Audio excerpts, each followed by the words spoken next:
안녕하십니까. SPM 리서치의 김영진입니다. FOMC 회의가 끝났고요. 결과가 좋게 나왔습니다. 한마디로 줄이면 이런 말 종종 쓰죠. 우리가 파월이 파월했다. 괜찮았다 이렇게 볼 수가 있겠습니다. 내용을 정리해 보면은 페드는 금리를 안정적으로 유지한다.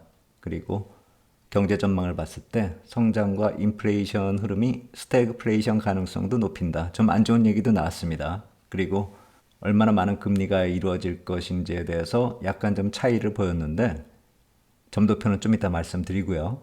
GDP에 대해서 리스크가 하방으로 가정되는 그 가능성을 높이고 있다. 실업률하고 인플레이션이 상승하고 있다. 이렇게 경제 분석을 하고 있고 트럼프 관세 정책의 영향은 일시적일 것이다. 이렇게 정리를 하고 있습니다.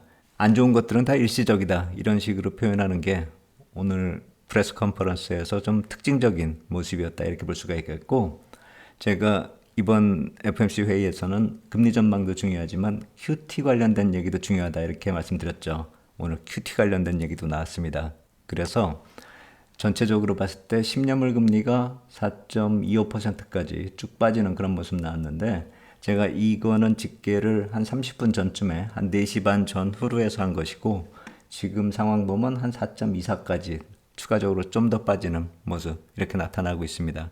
회의 결과 나오면서 이렇게 쭉 빠진 모습으로 그 이후에도 프레스 컨퍼런스 하는 중간에도 큰 움직임 없이 4.25 부근에서 계속 움직이는 그런 모습 나타났고 주식시장 같은 경우도 좋게 흘러갔습니다. 보통 프레스 컨퍼런스 중간 정도 꽤 이렇게 반락하는 경우가 나타나기도 하고 뭐 그런 모습 나타났는데 오늘은 마감한 다음에 끝난 다음에 프레스 컨퍼런스 끝난 다음에 이렇게 반락하는 모습 이거야 뭐 자연스러운 모습이다 이렇게 볼 수 있겠죠. 오늘 상승폭이 워낙에 컸었기 때문에요.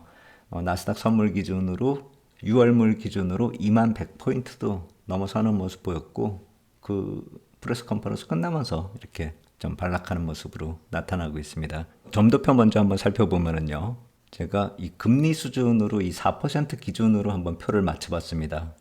왼쪽이 지난번 거고요. 12월 FOMC 회의 때 점도표고요. 그리고 오른쪽이 이번 달 겁니다.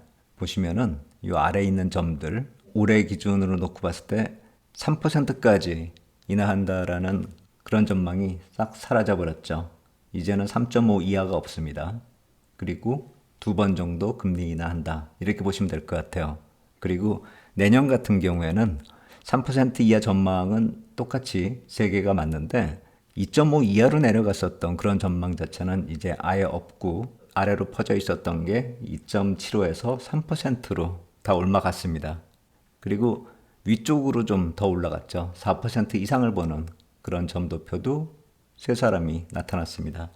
그래서 전반적으로 놓고 보면은 올해도 그렇고 내년도 그렇고 아래에 있었던 그런 점들이 위로 올라가 붙었다 이렇게 보시면 될 것 같아요. 그러니까 이런 점도표 보고는 좋다 이렇게 표현할 수가 없는데 오늘 좋다라고 볼 수 있었던 건 이 QT 속도 조절 이걸 볼 수가 있는 것이죠. 2022년 4월에 거의 9조 달러에 달했었던 그 대차 대조표가 최근에 6조 8천억 달러까지 많이 줄였죠. 2조 달러 이상 줄였다 이렇게 보시면 되겠는데 그 상황에서 국채 쪽에서 월 250억 달러씩 줄이던 걸 이제 50억 달러로 줄이고요. MBS는 월 350억 달러씩 계속 줄인다. 그렇게 결론을 내고 있습니다. 여기 보시면 250억 달러에서 50억 달러 국채 줄이고요. 그리고 MBS는 350억 달러 계속 줄이는 거죠. 그렇다면 MBS 쪽은 좀 불리한 게 아닌가? 이제 그런 얘기도 나올 수가 있지만 이렇게 국채 쪽에서 줄여나가던 것을 QT 속도를 줄이기 때문에 전체적인 금융권에서 놓고 보면은 유동성에 여유가 생기고 그런 유동성에 여유가 생기면 MBS 쪽으로도 여유가 생긴다. 이렇게 해석을 하는 것이죠. 국채 시장 전체적으로 놓고 보면 긍정적이다. 이렇게 볼 수가 있는 것이죠. 그리고 재무부나 페드 입장에서는 국채 시장 쪽으로 좀 더 집중을 할 수가 있게 되는 것이죠. MBS QT를 한 금액을 국채 쪽으로 옮길 수가 있기 때문에요. 그러면 시장에 전체적으로 유동성이 생기고 시장의 유동성은 MBS 쪽으로 또 올라갈 수 있다는 것이죠. 서로 유동성이 교차된다 이렇게 보시면 될 것 같아요. 그래서 오늘 FOMC 회의 결과를 놓고 보면은 3월 이벤트가 거의 마무리되는 시점에서 별로 그렇게 나쁘지 않은 결과가 나왔고 20이 지나면서 BOJ 결과 나오고 페드가 마무리하는 그런 모습으로 이어졌다 이렇게 보시면 될 것 같아요. ECB도 유동성 공급하는 모습, 그리고 BOJ도 금리 인상을 약간 미루는 그런 모습이 나타났기 때문에 물론 그게 마무리된 건 아니죠. 그 얘기는 계속 나올 겁니다. 그런데 어느 정도 조율을 했다 이렇게 볼 수가 있겠죠. 왜냐하면 페드도 금리 전망에 있어서는 호키시하게 변한 게 사실이니까요. 그렇다면 다음 통화정책 회의 때는 글로벌 전체적으로 약간 좀 호키시한 그런 결론으로 좀 더 근접할 수 있다. 이 점을 볼 수 있겠죠. 벌써 엔화 쪽은 FOMC 결과 나오면서 다시 강세로 돌아서는 모습을 보이고 있습니다. 한마디로 마무리된 게 아니죠. 계속 진행이 되고 있는데 전체적으로 놓고 봤을 때는 이 ECB나 BOJ나 페드 입장에서는 글로벌 유동성을 계속 키우고 있는 그런 모습이 있고 서로 조율을 하고 있는 상황이 이어지고 있다. 이렇게 보시면 될 것 같아요. 시장 전체적으로 흥분할 이유도 없지만 그동안에 일방적으로 그렇게 몰리던 상황에서 파월이 하락에 대한 스토퍼 역할을 강력하게 했다.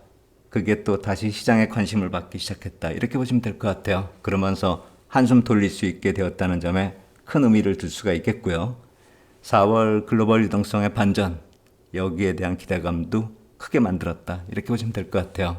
제가 오후에는 시장 전체적으로 사후적으로 나타나는 그 반응들을 정리해서 다시 더 추가적으로 좀 디테일한 얘기 말씀드리도록 하겠습니다. 일단 FOMC 회의 간략하게 정리해서 말씀드렸습니다. 나중에 오후에 다시 또 말씀드리도록 하겠습니다. 감사합니다.